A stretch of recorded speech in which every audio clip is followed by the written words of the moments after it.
शहर बगदाद से कुछ फासले पर एक छोटी सी बस्ती थी, जहां एक बूढ़ा शख्स अपनी आखिरी जिंदगी के दिन गुजार रहा था। वो एक खामोश और कमजोर लेकिन दाना इंसान था। इसके 5 बेटे थे। इनमें सबसे बड़ा यूसुफ था, जो एक जमींदार था। यूसुफ पूरे दिन खेतों में मेहनत करता, जमीन को सजाता और फसलों की देखभाल करता था, लेकिन वालिद की खिदमत में कभी कभार अकता जाता। शाम को वापस आते वक्त उसका बूढ़ा बाप हकीम बेटे की थकावट को खामोशी से महसूस करता। हकीम के दिल में बेटे के लिए मोहब्बत थी, लेकिन कुछ कहे बगैर निगाहें झुका लेता। कुछ उर्सा बाद हकीम ने यूसुफ के रवैये में तब्दीली महसूस की। वो जानता था कि यूसुफ जिम्मेदारियों के बोझ तले दब चुका है, और शायद उसे लगने लगा कि बूढ़ा बाप अब बोझ बन गया है। यूसुफ का रखा रवैया हकीम को परेशान करने लगा। वो अपनी जिंदगी के आखिरी दिन सुकून से गुजारना चाहता था, लेकिन बेटे की बेरखी ने उसे गमगीन कर दिया। एक दिन हकीम ने यूसुफ को करीब बुलाया और कहा, बेटा, मुझे मालूम है कि तुम पर बोझ बढ़ गया है। फिक्र न करो, मैं 2-3 दिन बाद दूसरे बेटे के पास चला जाऊंगा। तुम अपने काम पर तौजा दो। यूसुफ खामोश रहा।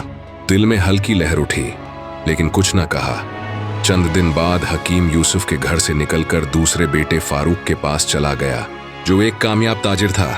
फारूक के घर हकीम रहने लगा, लेकिन फारूक का रवैया भी अफसोसनाक था।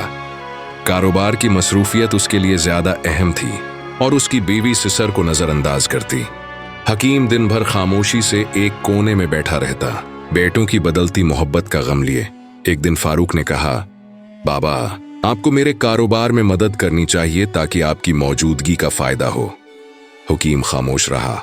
उसका कमजोर जिस्म मेहनत के काबिल नहीं था, लेकिन बेटे की बात का बुरा न माना। रात को फारूक की बीवी ने शिकायत की, ये बूढ़ा हमें परेशान कर रहा है, उसे दूसरे बेटों के पास भेज दें। फारूक ने भी कहा, बाबा, अगर तंग हो तो दूसरे बेटे के पास चले जाएं, मैं इलाज के पैसे दूंगा। ये अल्फाज हकीम की इज्जत पर जख्म लगाए। वो तीसरे बेटे इस्मान के पास चला गया, जो मेहनती किसान था। इस्मान वालिद का एहतराम करता, लेकिन वक्त न देता था। इसकी बीवी बच्चों को सिसर के पास छोड़ देती, जो बीमार हकीम के लिए गम का बाइस था। हकीम की हालत बिगड़ती गई, और वो चौथे बेटे अहमद के पास गया, जो लालची था। अहमद ने शुरू में इज्जत की, लेकिन जब माल व दौलत न मिली तो नजरअंदाज करने लगा। आखिरकार अहमद ने भी कहा, बाबा, तुम यहां नहीं रह सकते, कहीं और चले जाओ। हकीम ने 5वें बेटे अब्दुल्ला के पास जाने का फैसला किया, जो गरीब लेकिन मेहनती था। अब्दुल्ला और उसकी बीवी हकीम की खिदमत में दिल से लगे। हकीम ने उनकी मोहब्बत देखकर खुशी महसूस की। वक्त गुजरने के साथ वो बीमार पड़ गया। अब्दुल्ला रो रो कर वालिद की फिक्र करता।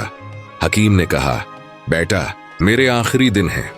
मेरी मौत के बाद बगदाद की फूला गली में जाबिर से एक अमानत ले लो, उसे अपने लिए इस्तेमाल करो। हकीम दुनिया से रुखसत हो गया। अब्दुल्ला ने भाइयों को खबर दी और अमानत ली। संदूक में कीमती दुकानों के कागजात और इशरफें थीं। उसने भाइयों को हक दिया, लेकिन वक्त ने उनके लालच का सबक सिखाया। बड़े भाई नाकाम हुए, जबकि अब्दुल्ला मेहनत से कारोबार बढ़ाया और बाजार का मालिक बन गया। वो भाइयों की मदद करता रहा, वालिद की सिखाई अखलाक पर चलते हुए।